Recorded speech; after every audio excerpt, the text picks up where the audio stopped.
When an Arizona woman fails to return home from her late-night shift at the hospital where she works, her family and friends launch a search and locate her battered body. Her accused killer raises one of the most outrageous defenses ever entertained in criminal court in this episode of Last Seen Alive.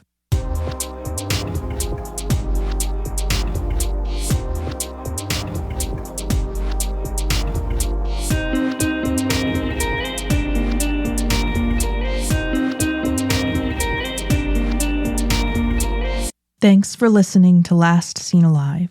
I'm your host, Leah, crime analyst by day and true crime storyteller by night. And as always, I'm your co-host, Scott, and I'll preface this by saying I do know a little bit about this case already because it came up while we were watching TV. Right. A quick heads up. This episode contains discussion of sexual assault, and some details are integral to understanding this case and the related legal proceedings. Please listen with care. Sarah Saganitso was last seen alive on June 12, 1987. She was 40 years old at the time and lived in Flagstaff, Arizona. She was a lifelong Arizonan and had been born and raised on the Navajo Nation, specifically in an area known as Tuba City. At age 20, she'd moved to Flagstaff, which is located about an hour and a half's drive from Tuba City, for work. As a young woman, she landed a job as a housekeeper at the Flagstaff Medical Center Hospital, where she worked for 17 years, right up until her premature death. In fact, work would end up being exactly where she spent her final moments. When she wasn't working, Sarah could often be found in the company of her family. She had a 4-year-old son and many siblings, 7 brothers and 7 sisters to be exact. One of her sisters, Rose, would later appear in a documentary episode about Sarah's case and recall how she had treated her more like a daughter than a sister. In addition to being a beloved mom, mother figure, and sister, Sarah was also a favorite aunt. A variety of her family members remember her as caring and resourceful, an irreplaceable pillar in their large family whose absence has been keenly felt for decades now. Yeah, watching the documentary where we discovered this case, I will say that was one thing that was a constant, was just how important she was to her family and how important her family was to her. Yeah, they were a large and close-knit family. This was a terrible, terrible loss for them. She was part of that family's core infrastructure. At work, Sarah was known as a quiet, responsible worker who was always punctual, who did her job well, and who then went home to be with her son. In short, she was a model employee. She was introverted and mostly kept to herself, but had some friends at the hospital. Despite the fact that she'd been employed there for nearly 2 decades, at the time of her death, Sarah was trying something new, the night shift. She wasn't thrilled about working nights. As she told her family, she thought it was creepy, but she hadn't been given a choice. She'd spent all those years working days at the hospital and had just been switched. Actually, the night of her death was the night of her very first and last night shift. Her shift was scheduled to end at 11 p.m., and family members who were caring for her child while she was working expected her to arrive home shortly thereafter. When she didn't, they were concerned. It was totally unlike her not to make it home to her young son without explanation. So they drove over to the hospital in an attempt to figure out what was going on. When they arrived, they found her truck parked in the lot as if she'd never left her shift. However, she had. She wasn't anywhere inside the hospital, and no one knew where she'd gone if not home. Sarah's family immediately called police and attempted to report her missing, but the department gave her the classic excuse that haunted policing in the 80s and 90s. They told her that they wouldn't take a report until Sarah had been missing for 24 hours. Yeah, it's different than them not calling because of the stigma around that comes from this time in policing. Because they did attempt to reach out to police. Right. They called right away. They wanted their help, but unfortunately, police were not willing to give it. I'm so glad that has changed in the modern day. Yes. So Sarah's siblings had no intention of waiting that long, of waiting for 24 hours. So they began looking on their own, searching by flashlight until the sun rose. Her body was found the following afternoon at approximately 2:30 p.m. By that point, Sarah's siblings had been joined in their search by hospital workers, security guards, and even other workers who were out of their professional element but wanted to help. And it was one of those workers who found Sarah's body. It had been abandoned unclothed on a rocky, wooded hillside just southwest of the hospital. According to reporting for the Arizona Republic, it lay between two rock crevices. The person who made the discovery was the hospital's head cook, a woman named Helen who was a friend of Sarah's. She later told the Arizona Republic that she'd only been able to recognize the body as Sarah's because of her hair. The rest of her was unrecognizable. It was incredibly obvious that she'd died a traumatic death. When officers arrived on scene, they thought that Sarah had been stabbed to death. In fact, they were sure enough of it that they told the media as much. However, the medical examiner who performed her autopsy would reach a different conclusion. Yes, Sarah's body bore multiple lacerations and bruises, she had been cut and beaten, but the actual cause of her death had been asphyxiation by suffocation, and the cuts turned out not to be stab wounds. We'll get to the details of those injuries later. Her killer had placed their hands over her nose and mouth, preventing her from being able to breathe. They'd done this for long enough that it had killed her. The medical examiner didn't find any direct evidence of penetrative sexual assault, such as genital trauma or the presence of semen, but the state in which her body was found suggests that her killing was sexually motivated. Not only was her body found unclothed, her killer had also inflicted a mutilating wound on one breast and some external trauma to her pelvic area. As we've discussed in some past episodes, sexually motivated homicides don't always involve penetrative sexual assault upon the victim's body. For some sexually motivated killers, that form of assault isn't desirable or even possible. Nonetheless, the killing provides them with psychological satisfaction. Yeah, I think this is one of those instances where the sexual mutilation is trying to destroy the image of her sexuality, and that was the motivation. Right. We've discussed this in past episodes, even some recent episodes. When you find trauma to a victim's sexual organs, which could be their genital area or their breasts in the case of a woman, this is often indicative of the killer's attempt to destroy or damage their sexual identity as a woman, their sexual identity, period. Those who knew Sarah, her family, friends, and co-workers were shocked and horrified by what had been done to her. Helen, the co-worker who'd located her body, told the Arizona Republic, quote, "She was a sweet person who didn't bother anyone. I guess you would call her a loner," end quote. Helen also expressed confusion over the fact that she'd found Sarah's body to the southwest of the hospital. She couldn't imagine why Sarah would have been in that area since her truck had been parked in the much better lit lot east of the hospital. She told the Arizona Republic, quote, "The first thing I wondered was whether it was someone who knew her pretty well and if that person also took her out of the building. It's very poorly lit on the west side of the building," end quote. Yeah, during the documentary, I saw the image of where her body was versus where her truck is. It's on the opposite side of the hospital, and it's very clearly not a route she would have taken to get to her truck. Right, it's very obvious that she was either lured or forced there by someone with sinister intent. Naturally, after what had happened to Sarah, other hospital workers were deeply frightened. In response, the hospital upped their security measures and escorted employees to their vehicles after they clocked out for the day. No one had any real idea who her killer could have been, so for all they knew, the killer was still out there waiting to strike again. This continued for a couple months until, in August, investigators finally received a substantial lead. By that point, investigators had spent 2 months more or less circling the drawing board. They'd looked into a former boyfriend of Sarah's who'd allegedly been abusive toward her, but he hadn't been a part of her life for years, since the 70s. The statistical odds of him tracking her down and brutally murdering her after so many years since their involvement were pretty slim. Had he been capable of and interested in such an act, he likely would have committed it long ago. Plus, he likely would not have even been aware that Sarah was working her first night shift that night, and therefore would have been leaving the hospital around 11 p.m. In any case, he had an alibi for the night of her murder, so investigators' interest in him as a potential person of interest quickly waned. And then, one day in August, investigators received an important phone call. It involved information from a minister, finally gave their investigation some direction, and may have felt like divine intervention.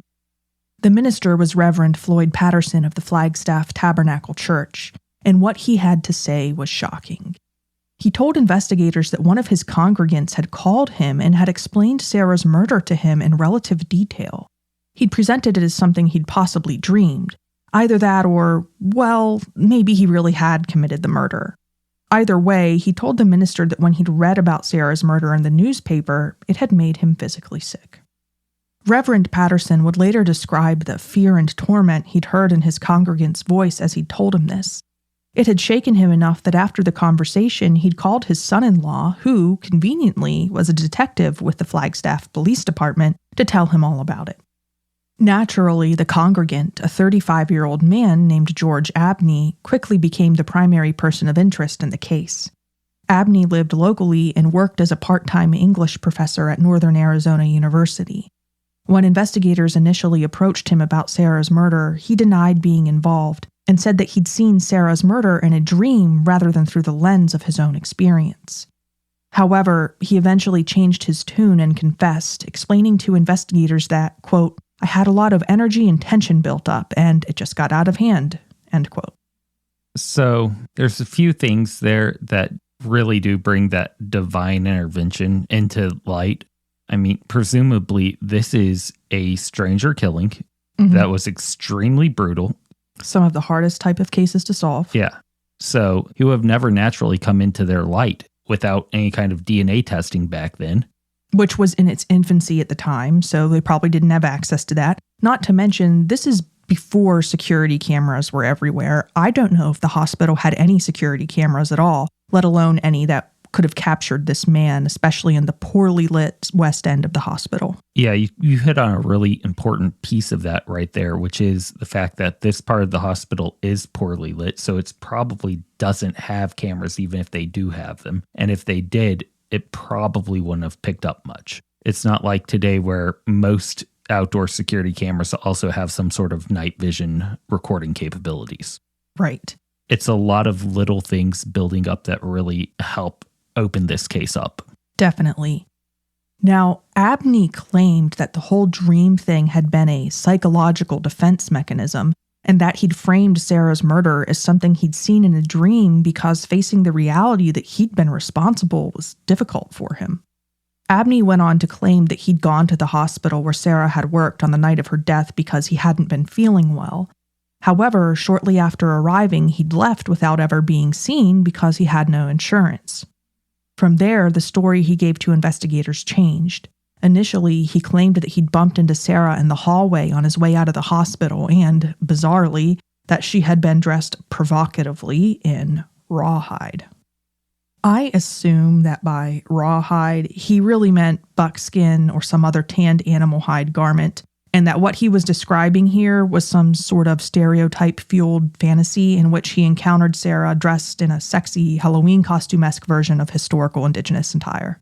I really do think that that was his version of her that he saw. Yeah, I'm sure that's how he probably wanted to see her. Anyway, he then went on to claim that Sarah had come on to him and suggested that perhaps she'd been, quote, flattered that an Anglo had been interested in her, end quote. So there's definitely some overt racial tendencies here with his story. I think that's safe to say. Now, this kind of behavior does not track with what we know about Sarah, who was shy, reserved, and a no-nonsense worker. But that's what Abney told investigators, at least at first. This version of the story also involved Abney sneaking a pair of scrubs and putting them on so that people would mistake him for a doctor. Whereas his fantasy had Sarah cosplaying in this sexy rawhide getup, he was an esteemed professional. Yeah. I think we can see what's going on here. Anyway, Abney went on to claim that he'd attacked, sexually assaulted, and ultimately murdered Sarah. He stated that he'd left bite marks on her body, including on her breast and pelvic areas, because he'd wanted to be found out. He also claimed that the injuries he'd inflicted on her had all been representative of suffering and mistreatment he himself had endured during his childhood. That's version 1.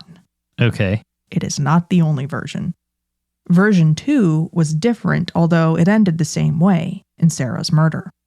In Abney's second iteration of the story, though, Sarah was dressed normally in her work clothes and did not come on to him in any way. Abney was also dressed normally in this version and didn't sneak any scrubs or impersonate a doctor. Nonetheless, the story ended similarly with Abney attacking Sarah and murdering her, although in this version, he did deny actually raping her. So far, this version has more elements of the truth wrapped up in it. Right. If he did indeed kill her, It seems that the second version of his story is a lot closer to what the truth probably was. Oh, he also denied murdering her, even though he did admit to taking her life. Allow me to explain. In his words, yes, he had killed her, but he hadn't murdered her because, quote, there was no sense of malice, end quote.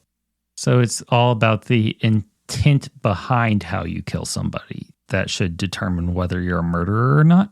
According to him, he was a world-class mental gymnast, among other things, okay? So, to sum it up, Abney's stories were in some ways inconsistent, but each version he told involved him murdering Sarah, and that, in conjunction with another piece of evidence, prompted investigators to charge him with first-degree murder in September, about 3 months after Sarah had been killed. The other piece of evidence was a mutilating wound that had been located on Sarah's body, specifically on one of her breasts. Investigators believed it was a bite wound, and when they had a forensic odontologist compare the wound with Abney's teeth impressions, the odontologist concluded that it was a match with Abney's somewhat unusual bite pattern, and that Abney was therefore the one who had inflicted the wound. Okay, so there's scientific evidence to connect the two behind his confession, and it's congruent with the second version of the story that he gave. According to this doctor, yes. Now, Abney went to trial that fall, and prosecutors alleged that he had killed Sarah in an intentional, knowing, and premeditated act of murder. They further described Sarah's death as heinous, cruel, and depraved, and stated their intent to pursue the death penalty. However, prosecuting the case would be far from a slam dunk. The defense had prepared counter-arguments and theories of their own. When it came to the sole physical piece of evidence that prosecutors had linking Abney to the murder, the bite wound, the defense denied that it implicated Abney at all. In fact, they said that it couldn't possibly implicate Abney because the wound hadn't been caused by a bite at all.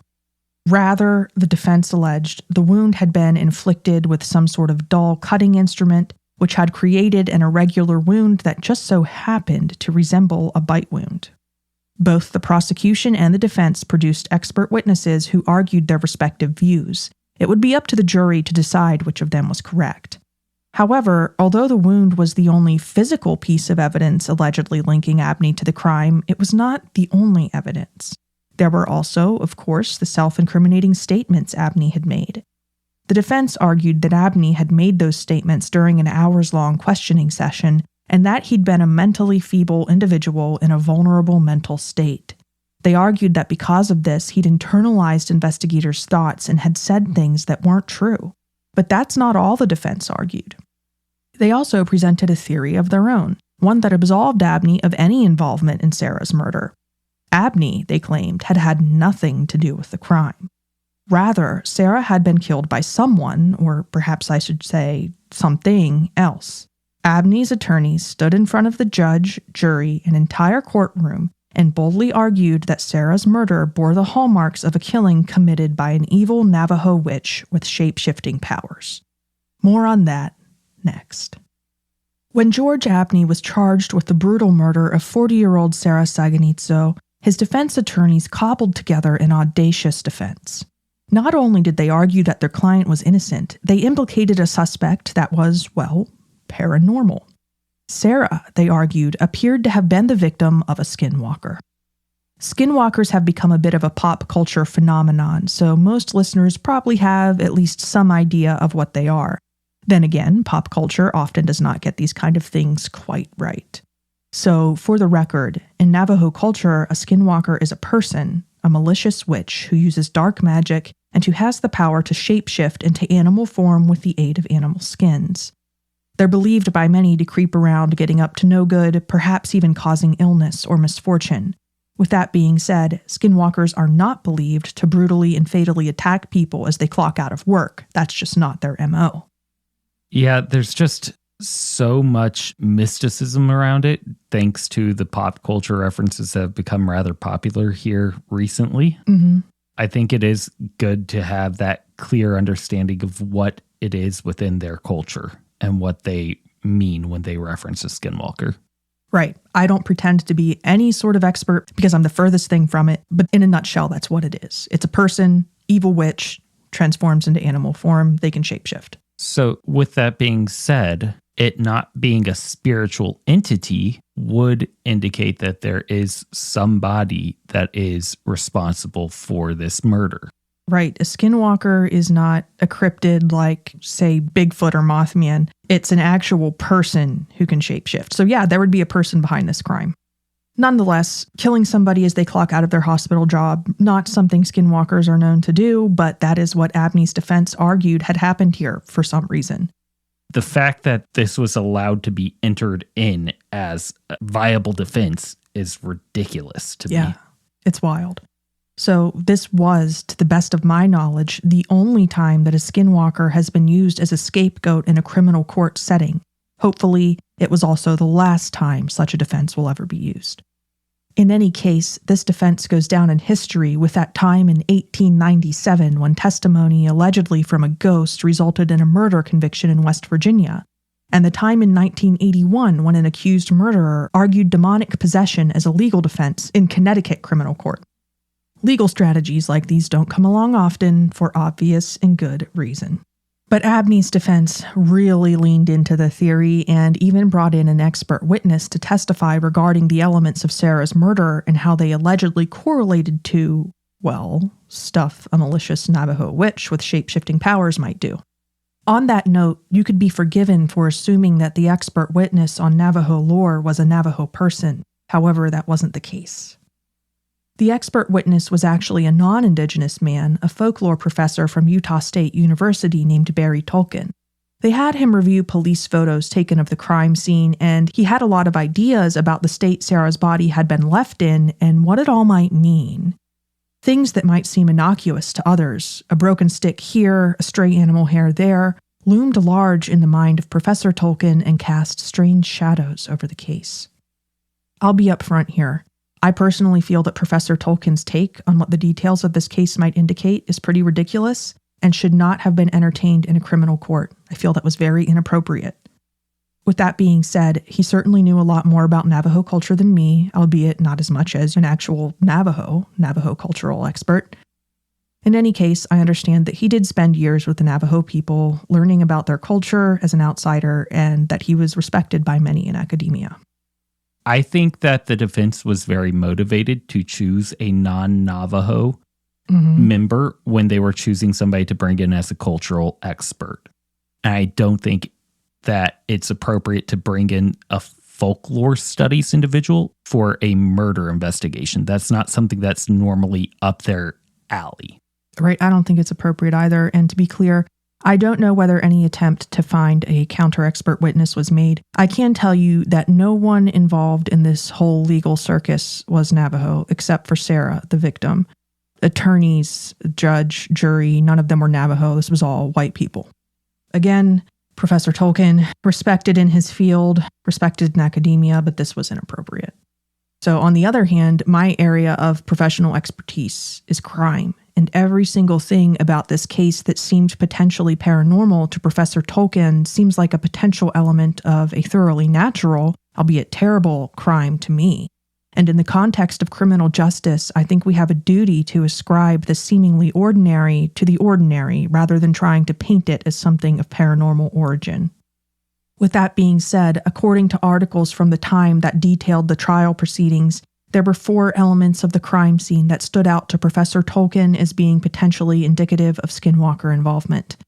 Those elements were a stick, a clump of grass, 2 individual animal hairs, and the wound on Sarah's breast. To me, those all seem like things that would be found in nature or in a canyon or crevasse between some rocks that she was found in. Yeah, just the typical detritus of a wooded area. I agree. Allow me to explain.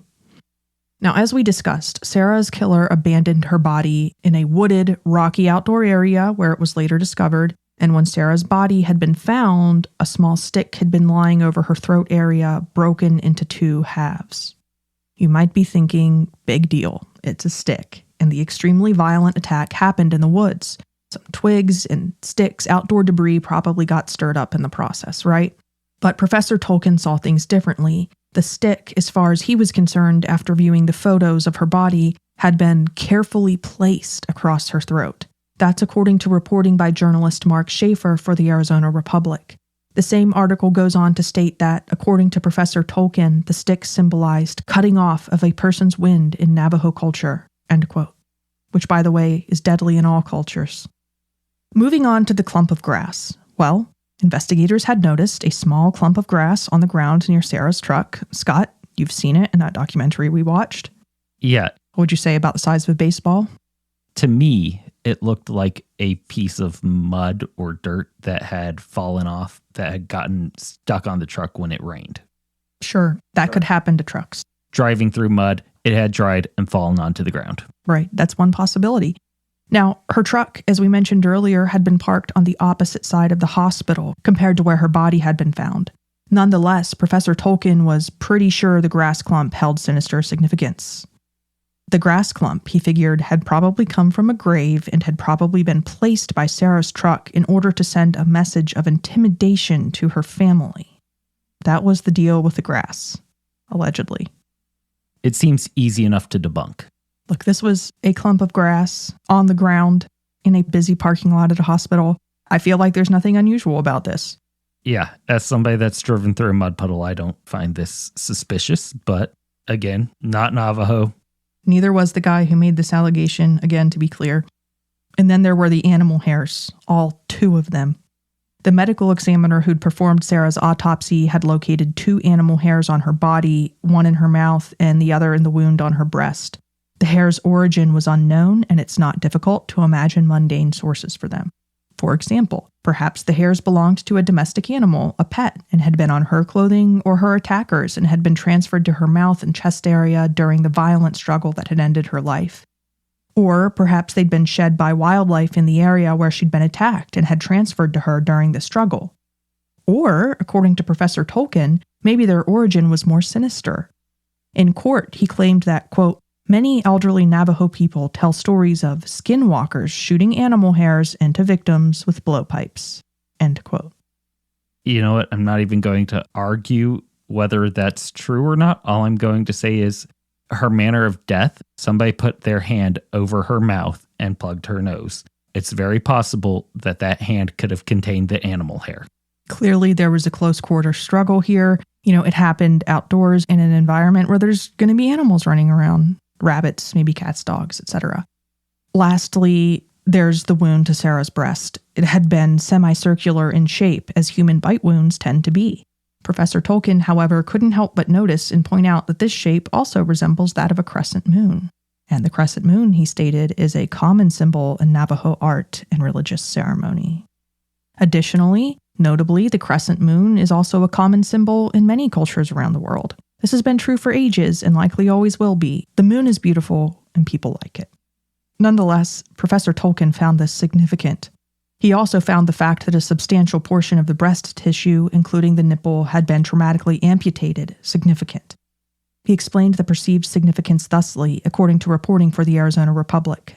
It was, quote, consistent with oral legends of skinwalkers removing the tips of their victims, including noses, fingers, and toes, end quote. Under cross-examination, however, he admitted that he was not aware of any stories involving mutilation of the breast. He just thought, it fit. I mean, I'm sure the university works that has an anatomy department and can explain the difference to him, but it doesn't seem like something that somebody that would be staking their entire reputation as a folklore expert should be saying so carelessly. As for who the skinwalker in question might have been, well, the defense had an idea about that too. Sarah had an ex, the same one who investigators had looked into, who was an active practitioner in the Native American Church. That's a belief system that combines traditional indigenous beliefs with Christian influence and the ceremonial use of peyote. And the defense found that pretty suspicious, despite the fact that the ex in question had a solid alibi for the night of Sarah's death. He'd been at a sweat lodge in Tuba City, about an hour and a half's drive away from the hospital. Okay, so this seems incredibly reminiscent of the James Harry Reyes episode, where he physically couldn't have been in the same location, because in that case, he was an hour and a half away, but they still painted him as a villain. You know what else it reminds me of a little bit is the Salem witch trials, from the 1600s. The fact that the judge let this, let's be real, carnival of a defense go on shocks me. I'm appalled. It's pretty shocking. So anyway, that was it. That was the defense's theory on what had really happened to Sarah. And for the record, the documentary episode on this case that I've been mentioning did consult a Navajo cultural expert named Dr. David Tosi. Not only does he hold a doctorate in education, he's an adjunct assistant professor of Dene culture and language, as well as a Navajo medicine man. It's difficult to imagine anyone more qualified to educate the world at large on whether or not skinwalkers should be part of criminal prosecution strategy. And in his words, quote, "Witchcraft and skinwalkers have always been part of our ways. But to say that it was used to kill a person, I don't think so." End quote. He sounds like somebody that would be much more appropriate to bring into this trial. Right, but obviously he's not willing to spin a fantastical story for the defense, so I imagine that he would have been unappealing to them. Now, nonetheless, the skinwalker argument may have resonated with the jury because George Abney was acquitted of Sarah's murder and walked away a free man and promptly left town. The question that remains is not whether or not Sarah was murdered by an evil shape-shifting witch, because of course she wasn't. The defense had manipulated and weaponized Sarah's own culture against her during the trial to dramatic effect. Non-native lawyers had, with the aid of a non-native cultural expert, persuaded a non-native jury that perhaps it had been an evil being from Sarah's own native culture who had killed her, rather than the non-native man who had confessed to doing so. Which is astounding no matter how you look at it. Very, very rarely do paranormal beings or phenomena of any sort from any culture capture the limelight in criminal court. But then, modern American culture has always seized onto and sensationalized the more mystical aspects of indigenous cultures while ignoring the more mundane and pressing matters that concern them. For example, there are probably very few listeners of this episode who haven't at least heard of skinwalkers before. There are TV shows and countless spooky little TikToks about these beings. But how many people who've heard the skinwalker hype are aware that an estimated 30 to 40% of Navajo Nation residents have no running water in their homes and may have to carry water for miles? I'm sure the number would be much lower than I'd be hoping, but it should have taken center stage, or at least be memorable to many of our listeners from the COVID days when that was such a pressing matter for them. Yeah, a lot of people in their community, especially the elders, died, and part of the reason was because they did not have access to running water. The Navajo Reservation has the largest percentage of homes without piped water in the entire country, rivaled only by McDowell County, West Virginia. Incidentally, both communities were ravaged by mining that polluted the environment and the groundwater in the interests of corporate profits. So the water that they do have access to is already tainted anyways. Much of it is, yes. So this water issue poses a much greater threat to human health and life than skinwalkers, arguably, but clean water crises lack the pizzazz of shape-shifting witches. Even so, media and pop culture are one thing. Of course, they focus on the more entertaining aspects of this culture instead of the real problems, but one would expect a courtroom to provide sanctuary from such selective sensationalism. But in Sarah's case, it did not. And now, decades later, the real question is whether Sarah's killer was in fact George Abney or someone else. There are compelling reasons to consider Abney a suspect. After all, he confessed, and not just to his minister or investigators. A friend also said he confessed to them as well. In fact, during the time between Sarah's murder and his arrest, there were numerous occasions on which he would just blurt out things about her murder unprompted, which unsettled people. Yeah, the one thing that the whole skinwalker defense never rectified and never addressed was how he had intimate knowledge of this murder happening without having any involvement in it. That's a good and important question. And we know he was at the hospital on the night of Sarah's death. Workers saw him there and told investigators as much. So at the very least, Abney being present on the hospital grounds at or around the time of Sarah's death is unquestionably true, and not a matter of imagination or a false confession. He was there. And then there's also the fact that when Abney was taken into custody, it was just in time. He'd been about to leave for Asia, where he'd planned to teach English as a second language. As we know, leaving town soon after committing a murder is extremely common behavior in killers. But the evidence against Abney was largely circumstantial. The only physical piece of evidence was the bite mark. There was no DNA analysis used in this case. I don't know whether any evidence samples that could be potentially tested for DNA were taken, or if they were, whether they still exist. Reporting on this case does not mention. I will say there's still a lot more evidence there to implicate him than there is a skinwalker. Oh, without a doubt. The skinwalker is not in the running, okay? So, in case we haven't made that clear.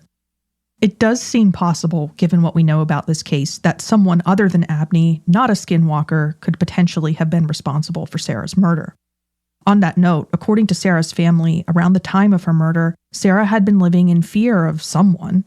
Her sister and niece would later tell a documentary crew that Sarah had been hiding tools, like hammers and screwdrivers, in strategic locations around her home as defensive weapons.